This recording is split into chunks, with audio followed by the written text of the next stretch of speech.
Cowboys country. It's your opportunity to ask questions to Cowboys insider Mickey Spagnola. This is Silver Star Nation Interactive. So glad you're with us. Thanks for joining us, everybody. I'm Wes Moore, Mickey Spagnola in the Star in Frisco, Texas. He'll be joining us to talk a little Cowboys news. Dallas evens their record to 1-1 after beating the New York Giants 20-13 on Sunday night in a game that really wasn't as close as the score indicated. Mickey, let's start there. The defense I was very impressed with for the second straight week. The defense holds the team under, 16 points? Now they've done it 2 weeks in a row. What are you seeing out of this defense? Yeah, I see a very aggressive defense that is playing very fast. And I think if you can have those two factors as a trend going forward, the Cowboys just might have something special going here with this defense. You're exactly right. 16 points, 13 points. And really, Wes, if you look at it, those last 10 points the Giants scored, the Cowboys kind of backed off a little. They had a 3-score lead, and it was like, okay, let's not give up a big play. They allowed the Giants to drive down the field. Okay, you scored. And then the onside kick gave them a little extra. So besides that, they shut down that Giants offense. Going into the fourth quarter, over 3 quarters, the Cowboys had only given up 155 total yards, and then they gave up 100 yards in the fourth quarter. So they shut down Saquon Barkley running the ball, got after Eli Manning, which I thought was ultimately important, ended up with 6 sacks. I think it was 8 quarterback hits. So they really did a good job of putting pressure on Manning, which indeed helped them cover Odell Beckham Jr. If you'd like to get involved, be sure to tweet us your question. You can go on Twitter, #AskMickey with your questions. And we'll be asking some of those questions later on in our Silver Star Interactive. Mickey, the pressure on Manning I thought was key, and you just touched on that. But to get after Eli 6 times, numerous other times they put pressure on him. Is this something you think that the defensive line, the linebackers, wherever the blitz comes from, is that something they can keep up all year, or is this just a one-week type deal? Yeah, I think that they understood that they could take advantage of this Giants offensive line. They were pretty vulnerable in the first game against Jacksonville. And a lot of what they did, Wes, was it wasn't like all the sacks were I won a one-on-one battle or I was physically better than you.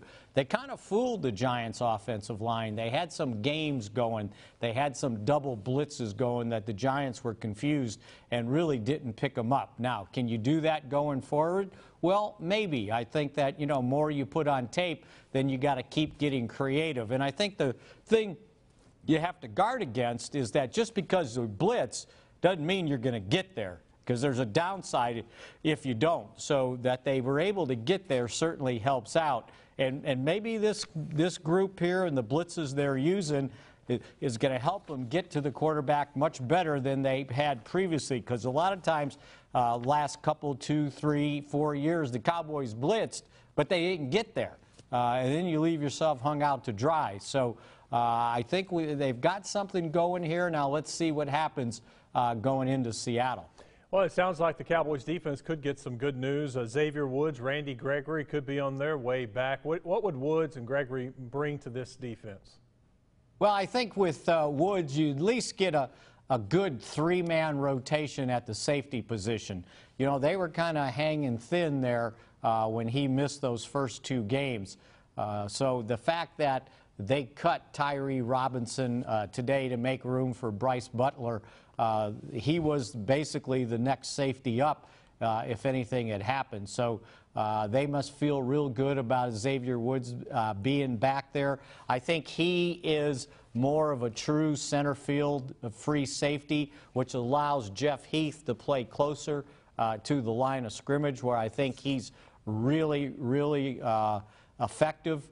Without Woods there, they were letting Heath play a lot of center field, and they moved Kayvon Frazier close to the line of scrimmage. So I think that gets Heath back where he belongs. I do think Xavier Woods pretty good back there. And then they can bring in Kayvon Frazier in some heavy situations to help out with the run. And I think he showed a little something, too, not only in coverage but blitzing. So a three-man rotation back there certainly will help their depth. And we'll see exactly what Xavier Woods is able to do. You know, the fact that he's missed 2 games and missed the end of the preseason, I don't know how many plays he could go in and play, but it's just good enough to have the healthy body there. And then the same thing with Randy Gregory gives them, you know, they were kind of thin also on that defensive line. They only had 7 defensive linemen active. You know, DeMarcus Lawrence has to go in for an IV. Now you're down to 6. Malik Collins hurts his knee, and I think it happened when he went to get the IVs, so now you're down to 5. You're getting a little thin. So Randy Gregory not only has a healthy body, but to help out with that pass rush and rotate in there with Taco Charlton, who, by the way, played a career-high 57 snaps in the game. I don't know that he ever had more than 30 or 40 snaps all last year, his rookie year, or the first game of the season. So getting that rotation with a little depth certainly helps you out.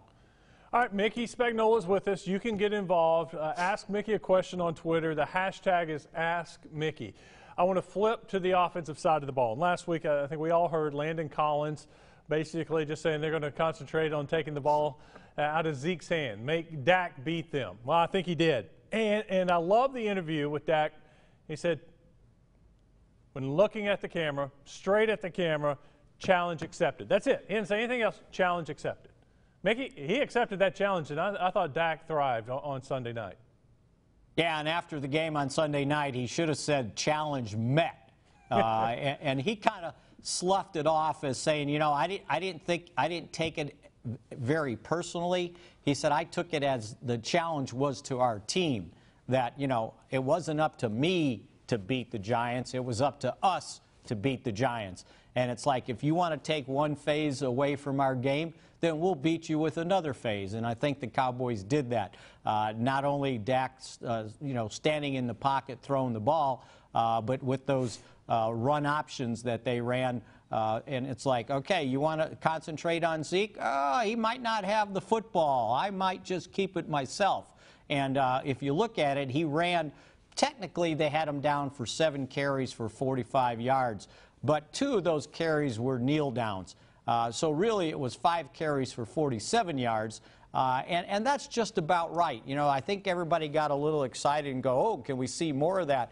I don't know that you want to see more, because if you give a team a steady diet of that, then they make adjustments and they get used to it. This was a surprise, I think, to the Giants. Because they were jumping all over the fake to Ezekiel Elliott, and that's one of the reasons why they were able to hit that 64-yard touchdown pass to Tavon Austin, because when he gave that little fake to Zeke, Landon Collins bid on it, and they were playing 8 guys in the box, and he stepped up, and it left them with a single safety high and no help for Janoris Jenkins, and he's got no speed to keep up with Tavon Austin. So there's a lot of things that go into that run option, and it's not always keeping the ball or handing it off. It's the fact that you're going to hold some guys closer to the line of scrimmage now. I am glad you mentioned Tavon Austin, because we have our first question. Julius will go down as the first ever to ask a question using the hashtag Ask Mickey. Julius wants to know, how big of a piece can Tavon Austin be to this offense? You know, I think just kind of how they used him. You know, he got 10 snaps in the game, and I think they were thinking 10, 12 touches maybe, somewhere around there. And I think he can be a big piece, Julius. I think that his speed alone, once you establish that, now everybody's seen it. Oh, they just might throw it deep to Tavon Austin, right? And so now they got to check themselves. You want to get up in man coverage on him? Now, okay, take your chances, but if you don't get a bump at the line of scrimmage, he just might burn you. So I think it's a double-edged sword, what he can do and what the threat of what he can do. So teams are going to have to account for that. and not get so aggressive with him at the line of scrimmage, because they know if they miss, it could be 7. Mickey, so much talk about wide receiver. Were the Cowboys ever interested in Josh Gordon? And then if you wouldn't mind talking about the signing of Bryce Butler a little bit and what he could bring. Yeah, I don't think they were. Look, they knew everything there is to know about Josh Gordon. They certainly were looking at him when he came out in the supplemental draft. And I'm sure they kept track. They asked all the questions they needed to know from his background. And I just think it gets to a point, Wes, where there's only so many guys you can nurse on your team. You know, they've got 2 that we know, right? They got to keep an eye on. Who knows who else? And then you're going to bring in another guy with a questionable background. I think if you get too many of these guys in, the percentage of you hitting goes down. So I just don't know that they wanted to do that. And as for Bryce Butler, that somewhat surprised me. Just the fact that, you know, he was a nice receiver, a 3rd, 4th guy here last year. And maybe that's what they were looking for, a guy with some experience and maybe a guy with some height, because all their receivers kind of the same size, right? 6'1", 6'2", 5'10", 5'11". So you bring in a guy that's 6'3", 6'4", and has some pretty good speed. Maybe they were looking for a bigger target. Now, 7 wide receivers on the team seems to be quite a bit, but maybe, you know, they can qualify it because Tavon Austin can do so many other things. You can hand him the ball, you throw him the ball, he can catch punts. So maybe it just increases the amount of speed they have to stretch the field. And that was one of the things he was able to do while he was here, kind of stretch the field with his size. So we'll see where it goes. I just don't know how excited you get. Obviously, they were in no bidding war to get him. He basically signed a 1-year deal for the veteran exception. Very little signing bonus, if any. Probably just like moving bonus. So it's just another experienced hand on deck, I think. All right, Mickey, this week we got a trip to Seattle. And I think a lot of Cowboys fans got to scout the Seahawks last night. What do you think about Seattle, and can Dallas do what Chicago did to them last night and get after the quarterback? Well, to me, when I looked at that team, that's just a shell of what we've used to be seeing out of the Seahawks. It's almost like it was Russell Wilson and those other 21 guys. You know, nothing really stood out other than him, and he's the backbone of that team.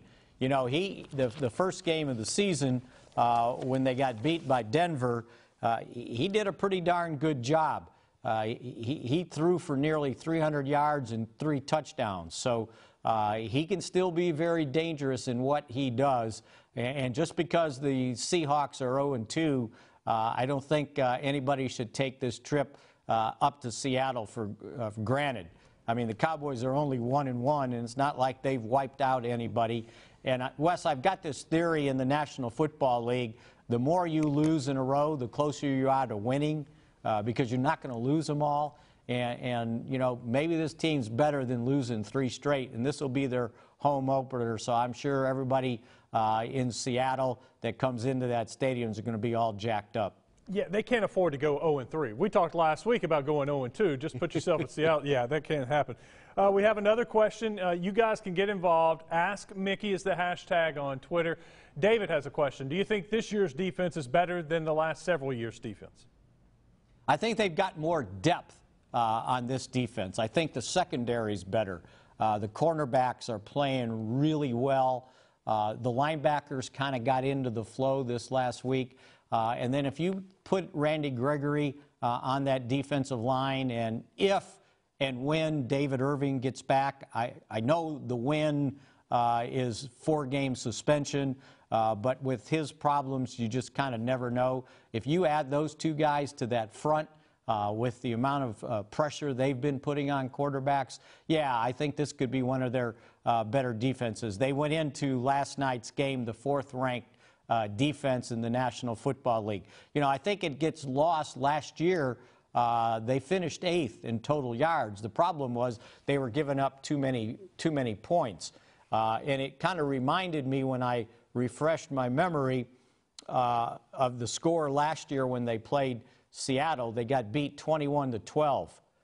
That was the only loss of the 7 that the Cowboys held a team to less than 27 points. So the other 6 losses, teams scored at least 27 points or more. So that was the big problem last year. The other problem was without Shawn on the field, they just didn't play as well. Well, I think you saw last night, Sunday night, that Shawn had to go out there in the fourth quarter. His hamstring got a little tight, and they brought in Leighton Vander Esch, and I'm not sure they missed a beat. They were still playing pretty well, and I think the rookie did a pretty good job in his most extensive time on the field. So I think they're a little deeper at the linebacker spot, and I think they're a little bit better on that defensive line just from the natural progression of Taco Charlton, adding Randy Gregory to that defensive front. And don't go to sleep on Antoine Woods.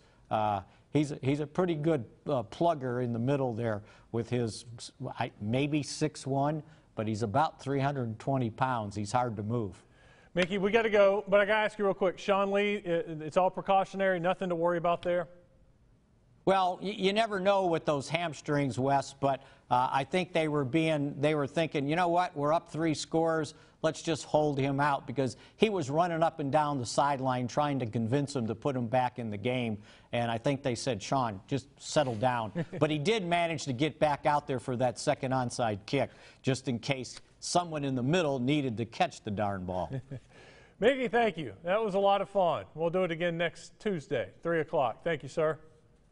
All right, Wes, see ya. The Silver Star Interactive. We'll be back here next Tuesday, 3 o'clock. In fact, every Tuesday during the season, 3 o'clock with Mickey Spagnola. Thank you for watching. We'll see you next Tuesday.